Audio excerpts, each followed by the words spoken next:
2020년 9월 2일 수요 저녁 예배. 오늘의 말씀은 마태복음 4장 18절로 20절까지 말씀입니다. 갈릴리 해변에 다니시다가 두 형제 곧 베드로라 하는 시몬과 그의 형제 안드레가 바다에 금을 던지는 것을 보시니 그들은 어부라. 말씀하시되 나를 따라오라. 내가 너희를 사람을 낚는 어부가 되게 하리라 하시니 그들이 곧 그물을 버려두고 예수를 따르니라. 아멘. 제가 어릴 때만 해도 뻥튀기 아저씨가 가끔씩 동네에 오실 때가 있었습니다. 그러면 동네 아이들이 죄다 뻥튀기 아저씨 계신 곳으로 모여들곤 했는데요. 뻥튀기에 뻥 하는 소리가 재미있기도 했지만 단지 뻥 소리의 스릴을 즐기기 위해서 아이들이 모이는 것은 아니었습니다. 혹시 튀긴 쌀밥을 받아 먹을 수 있지는 않을까? 간혹 인심 좋은 아저씨가 튀긴 쌀을 한 움큼씩 아이들에게 쥐어주기도 하셨기 때문입니다. 공짜로 뭔가를 받을 수 있다. 이런 심리를 이용해 다양한 마케팅이 진행되곤 하는데 지금도 이런 꼬드김으로 사기 행각을 벌이는 일이 왕왕 벌어지고 있고 실제 피해자들이 생기곤 합니다. 공짜로 준다.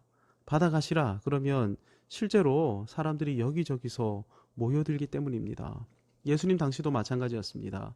예수님이 가시는 곳마다 어마어마한 수의 인파가 밀집했는데 모이는 숫자만 보면 예수님은 당대의 슈퍼스타로 여겨지시기에 손색이 없었습니다.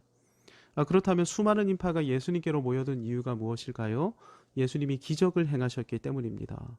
각종 불치병 환자, 정신병자, 귀신 들린 사람 예수님이 치유해 주셨기 때문입니다. 그러니까 나의 소원이나 간절한 필요를 예수라는 분이 채워줄 수 있다. 이런 소문에 의거해 수많은 인파가 예수님 주변으로 모여들었던 것입니다. 이런 사람들의 특징이 무엇일까요? 원하는 걸 받으면, 그래서 내 필요가 채워지면 거기에서 모든 것이 끝나고 마는 것이죠. 더 이상 필요한 게 없다고 생각하면 즉각 그 자리를 이탈하고 마는 것입니다. 뻥튀기 아저씨가 동네를 떠나면 아이들이 우르르 떠나가는 것처럼 말입니다. 예수님 당시에 이런 사람들이 굉장히 많았는데 이런 사람들을 가리키는 단어가 있습니다. 군중이 그것이죠. 오늘날 교회 안에도 이런 분들이 꽤나 있습니다.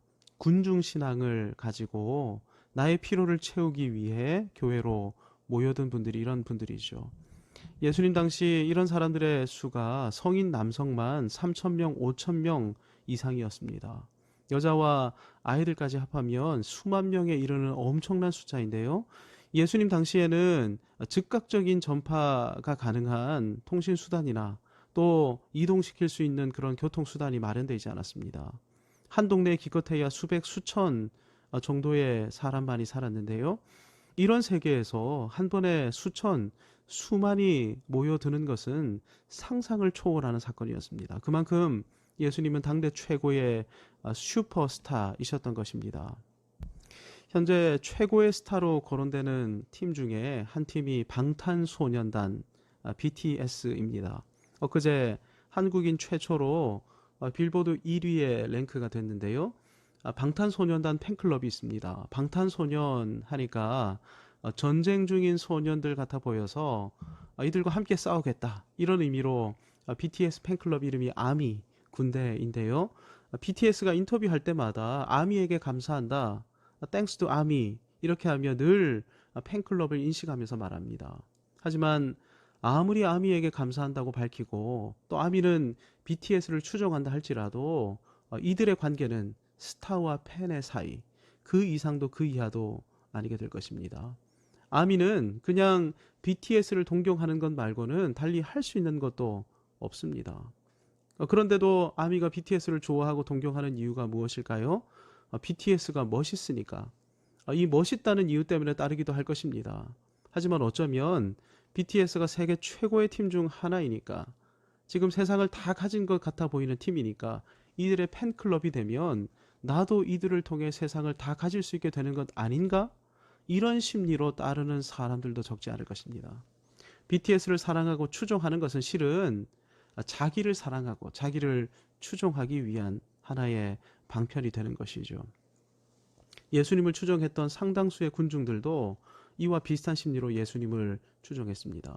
예수님은 내 피로도 채울 수 있는 분일 뿐만 아니라 예수님의 팬클럽이 되면 예수님을 내 인생의 특별한 후광으로 활용할 수 있을 것 같기에 예수님을 추종했던 것이죠.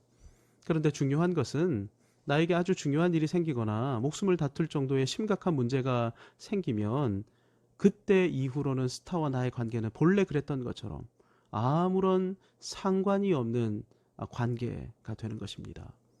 심각한 문제나 어려움이 생기는 즉시 스타는 내 인생에서 당연한 듯 아웃되고 마는 것이죠. BTS의 팬클럽인 아미도 시간만 조금 흐르고 나면 상당수가 아미를 떠나고 말 것입니다. 또 그 중에서는 또 다른 누군가의 팬클럽에 가입하는 사람도 생겨나게 될 것입니다. 스타와 팬은 영원으로 이어지는 관계가 아니기 때문입니다. 사람은 언제든 또 다른 나의 필요를 채워줄 또 다른 스타를 찾아 나서기 마련이기 때문입니다. 게임, 오락, 공부, 명문대학, 멋진 이성, 돈, 차, 아파트, 쾌락. 예수님을 한 분의 스타로만 여기고 우리 자신은 한 명의 팬에 불과하게 된다면 우리 역시 예수님과 아무런 관계도 없게 될 것입니다. 그래서 예수님은 이런 우리를 향해 마지막 심판대에서 이렇게 말씀하실 것입니다. 너는 누구냐? 나는 너를 모른다. 본문에서 주님은 베드로, 안드레, 야고보, 요한을 제자로 부르시면서 다음과 같이 말씀하고 계십니다. 나를 따라오너라. 이 말은 단지 예수님을 따라다니라는 말씀이 아니고 완전히 새로운 삶을 향한 주님의 도전의 말씀입니다.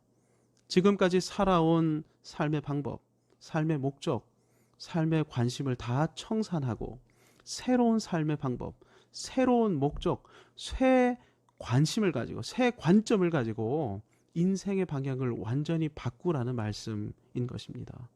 예수님을 따르는 것은 완전히 새로운 삶의 시작이 된다는 것이죠.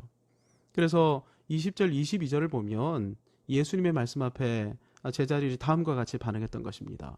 버려두고 예수를 따르니라. 버려두고 예수를 따르니라.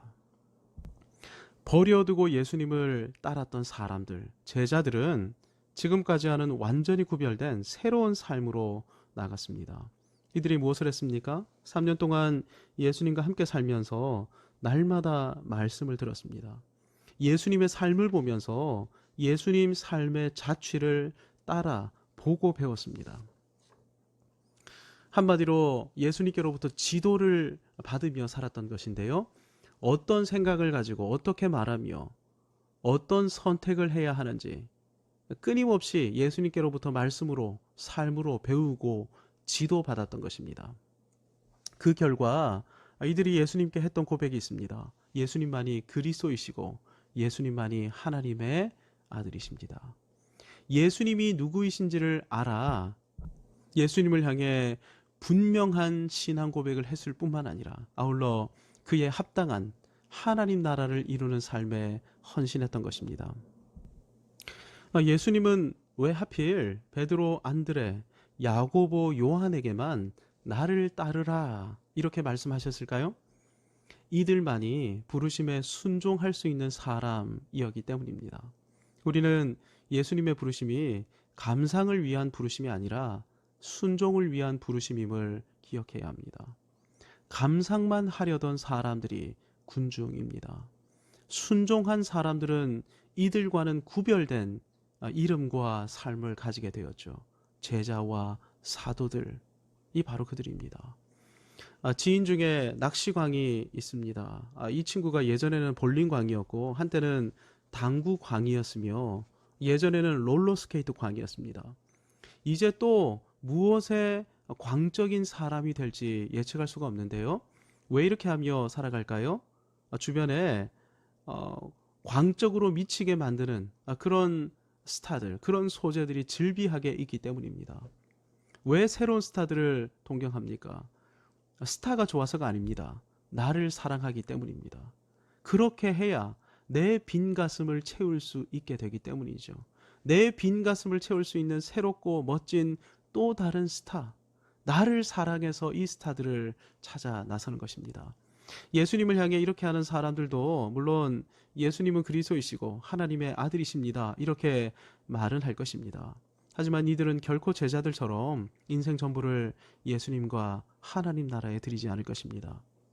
왜 그렇습니까? 이런 삶은 광신적이고 무모해 보이고 비상식적이고 비이성적인 삶이라고 여겨지기 때문입니다. 하지만 오늘 예수님은 우리 모두를 향해 말씀하십니다. 나를 따라오너라. 너는 나의 것 나의 소유이니 내가 너를 선택하고 지명하여 불렀으니 너의 인생을 나에게 바치거라.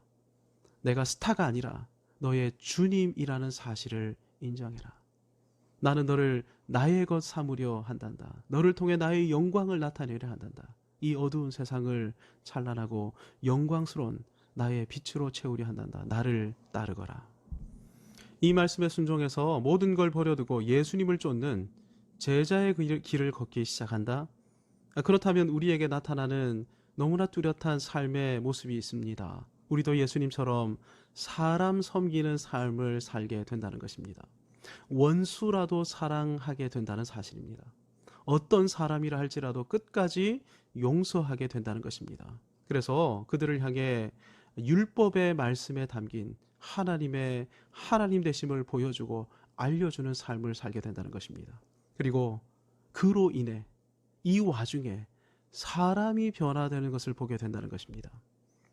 사람이 변화되는 것은 하나님의 나라가 이 세상에 임하는 가장 기본적인 것이며 하나님 나라가 임했다는 가시적인 징표입니다.